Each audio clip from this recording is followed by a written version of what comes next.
பார்த்து கொண்டிருப்பது 24 நியூஸ் தமிழ். வணக்கம். 24 நியூஸ் தமிழ் செய்திகளுக்காக செய்தி வாசிப்பவர் வித்யா. திண்டுக்கல் மாவட்ட ஆட்சியர் அலுவலக கூட்ட அரங்கில் விவசாயிகள் குறை தீர்க்கும் நாள் கூட்டம் மாவட்ட ஆட்சித்தலைவர் சரவணன் அவர்கள் தலைமையில் நடைபெற்றது.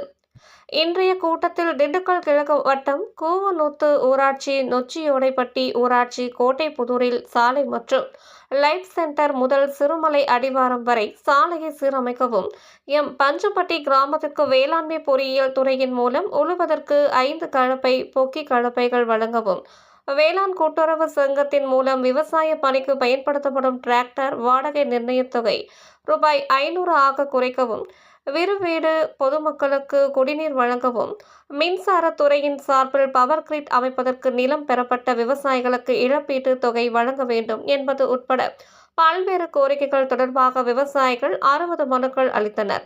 மாவட்ட ஆட்சித்தலைவர் சரவணன் அவர்கள் கோரிக்கை மனுக்களை பெற்று சம்பந்தப்பட்ட துறை அலுவலர்களிடம் வழங்கி உடனடியாக நடவடிக்கை மேற்கொள்ள உத்தரவிட்டார். இக்கூட்டத்தில் மாவட்ட வருவாய் அலுவலர் ஜெயபாரதி, கூட்டுறவு சங்கங்களின் இணை பதிவாளர் குருமூர்த்தி, இணை இயக்குனர் வேளாண்மை துறை பாண்டியன், இணை இயக்குனர் கால்நடை பராமரிப்புத்துறை மருத்துவர் பாபு, துணை இயக்குனர் வேளாண் வணிகம் உமா, வேளாண்மை துணை இயக்குனர் காளிமுத்து, மாவட்ட ஆட்சியரின் நேர்முக உதவியாளர் வேளாண்மை நாகேந்திரன் உட்பட துறை அலுவலர்கள், விவசாயிகள் பலர் கலந்து கொண்டனர்.